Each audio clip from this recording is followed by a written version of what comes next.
The problems are always on governmental basis. When we talk about a person, for example, people are trying to cause artificial problems between countries. For example, they say there is a problem between Israel and Turkey, but in fact it is not. When you go to a place, go to and speak with Israeli people, they will say they love Turkish people. And when you talk to Turkish people and ask them about Israelis and Jewish people, they say they love them.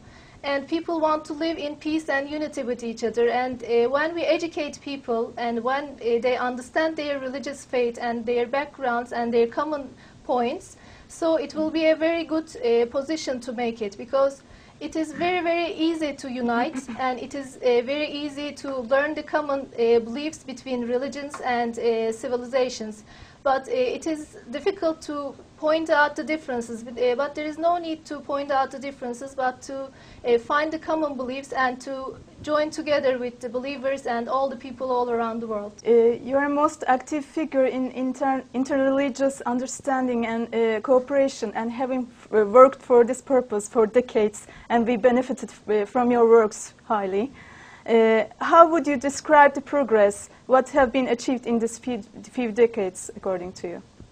Well, I think that, you know, I'm old enough to remember when Islam was, as I like to put it, invisible yes. in the West for the vast majority of people. When I did my degree in Islam, most people felt I would never get a job because Islam was not being taught in most colleges and universities. There weren't a lot of books, a lot of coverage, etc. All of that changed with the Iranian Revolution. Yes.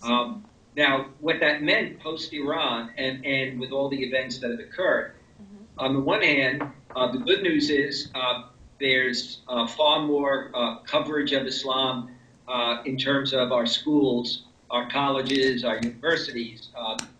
You know, almost any major college university will have courses on Islam, Muslim world, or for many on Muslim-Christian relations. That's all positive. The negative part of it, though, is that a good deal of the interest came from situations like the Iranian Revolution and the hostage taking, and then got ratcheted up, you know, by the Saddam Hussein and by bin Laden. And so, again, you know, if too much of that is emphasized in the media without having some kind of broader context portrayed, now that's beginning to change. So I think that's good news. But the bad news is that the impact of 9/11 has set us back tremendously. For example, if you look at good, hard polling data in America and in many parts of Europe, you will find that polls with Muslims in America and in Europe demonstrate the extent to which they see themselves, the vast majority, as part and parcel of their societies. They see themselves as citizens, etc. Yet, the polling will also show that significant numbers of non-Muslims in those societies still don't accept that reality. Mm-hmm. You know, they're still, you know, more.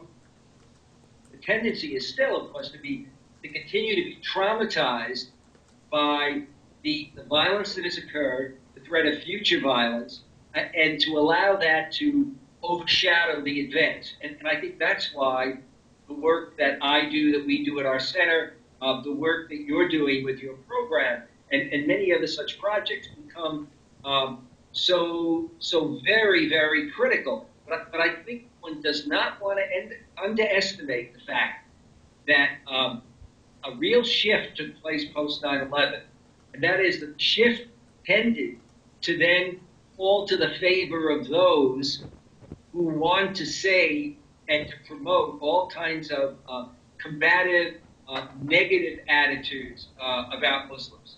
I really need to jump in there because something I read when I was doing a little research on you, Mr. Esposito, actually piqued my interest. I agree with you there was a paradigm shift due to 9/11. I would also tend